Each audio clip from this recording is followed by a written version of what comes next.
తాళం వేసి ఉన్న ఇళ్లను టార్గెట్ చేసుకుని చోరీలకు పాల్పడుతున్న ఇద్దరు దొంగలను మెదక్ పోలీసులు పట్టుకున్నారు. మెదక్ జిల్లా తూప్రాన్ మండల కేంద్రంలో ఇటీవల వరుస చోరీలు జరుగుతుండటంతో పోలీసులు ప్రత్యేకంగా పికెటింగ్ ఏర్పాటు చేశారు. శనివారం ఉదయం పోలీసులు వాహనాల తనిఖీ నిర్వహిస్తుండగా ఇద్దరు వ్యక్తులు అనుమానాస్పదంగా కనిపించారు. వారిని పట్టుకుని విచారించడంతో చోరీ విషయం కాస్త బయటపడింది. హవేలీ గన్పూర్ మండలం ముత్తిపల్లి గ్రామానికి చెందిన గోకం విష్ణువర్ధన్, చాలిపేట గ్రామానికి చెందిన మరాఠీ ప్రశాంత్ అనే ఇద్దరు వ్యక్తులను అరెస్ట్ చేసి పోలీసులు వారి దగ్గర నుంచి 6.50 తులాల బంగారం, 43 తులాల వెండి వస్తువులు, 20,000 రూపాయల నగదు, ఒక ద్విచక్ర వాహనాన్ని స్వాధీనం చేసుకుని రిమాండ్కు తరలించినట్టు డీఎస్పీ వెంకటరెడ్డి తెలిపారు. ఈ కార్యక్రమంలో తూప్రాన్ సిఐ రంగకృష్ణ, ఎస్ఐ శివానంద్ పాల్గొనడం జరిగింది.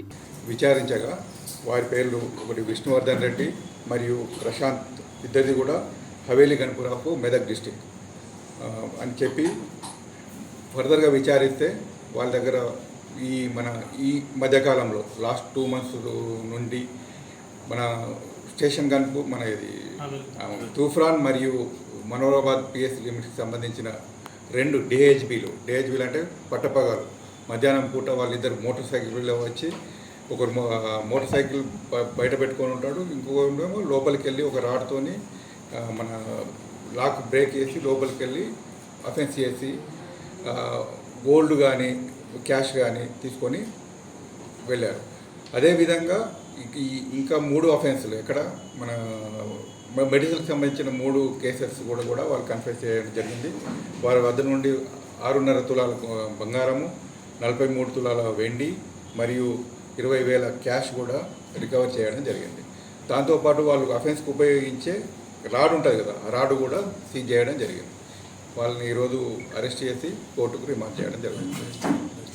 గతంలో వాళ్ళు ఎన్నిసార్లు రిమాండ్కి వెళ్ళారు సార్? ఎవరిపైన ఎన్ని కేసులు? గతంలో ఇప్పటికీ ఈ మన విష్ణువర్ధన్ రెడ్డి 4 times రిమాండ్కి వెళ్ళాడు. అదేవిధంగా మరాఠీ ప్రశాంత్ అనేతను 1 time రిమాండ్కి వెళ్ళాడు. వీళ్ళపైన గతంలో పేట్ బషీరాబాద్, గుమ్మడిదల, దుండిగల్ పిఎస్ లిమిట్స్లో కేసెస్ రిజిస్టర్ అయి ఉన్నాయి. ఆల్రెడీ అరెస్ట్ చేయడం కూడా జరిగింది.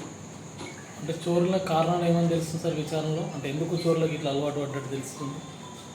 చోర్ల కంటే వాళ్ళకి జలసాలకు అలవాటు పడి చిన్నపిల్లల ఏజ్ కూడా వాళ్ళది 24-26 years ఉంది.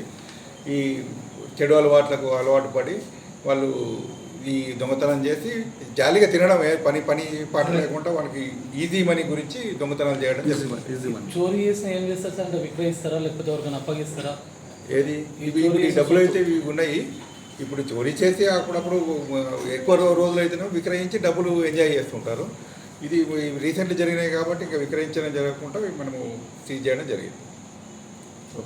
మరిన్ని అప్డేట్స్ కోసం మా ఛానల్ని సబ్స్క్రైబ్ చేయండి.